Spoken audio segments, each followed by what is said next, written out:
भगवत गीता में भगवान श्री कृष्ण कहते हैं कि योग कर्मसु कौशलम। वैसे श्लोक बड़ा है, तो उसका एक छोटा सा हिस्सा है योग कर्मसु कौशल। कर्मों में कुशलता ही योग है। आप कर्म को ऐसे प्रकार से कीजिए कि जैसे कि वही योग हो गया। योग मतलब संपूर्णता, बस, है ना। ईश्वर का स्वरूप हो गया, मास्टरपीस।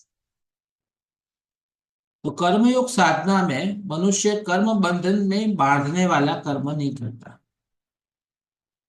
निष्काम भावना से किए गए कर्म ही मुक्तिदायक होते हैं।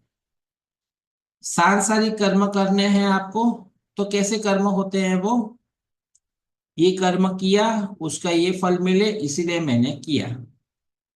पर यदि मुक्ति प्राप्त करनी है तो निष्काम भावना से करना पड़ता है। क्यों? क्योंकि सांसारिक उपलब्धि नहीं चाहिए। कौन सी चाहिए उपलब्धि? संसार से परे की उपलब्धि चाहिए। तो संसार से परे की उपलब्धि चाहिए तो फिर कर्म करें, परंतु फल की आशा न रखें।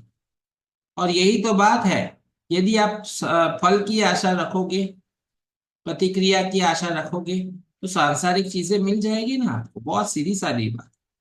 पर उसकी अपेक्षा ही नहीं कर रहे हो आप, तो जो मिलेगा ना, वो संसार से परे की उपलब्धि प्राप्त कराने का साधन होगा।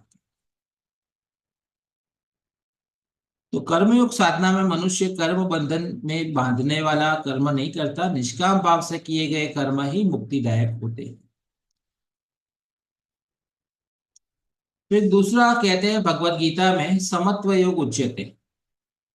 अब किस प्रकार से हम ये कर्म करें, तो उसका जवाब भी वो देते हैं, समत्व योग उच्यते। मन में समता का भाव होना चाहिए, तब वो कर्म योग हो जाता है। मन में समता का भाव हो। समता का भाव मतलब कि क्या है? जय पराजय, राग द्वेष, है ना, ये द्वंद्वों से परे जब हम रहे और उस मनोस्थिति के साथ हम कर्म करें, तो वो क्या हो जाता है? कर्मयोग। जैसे कि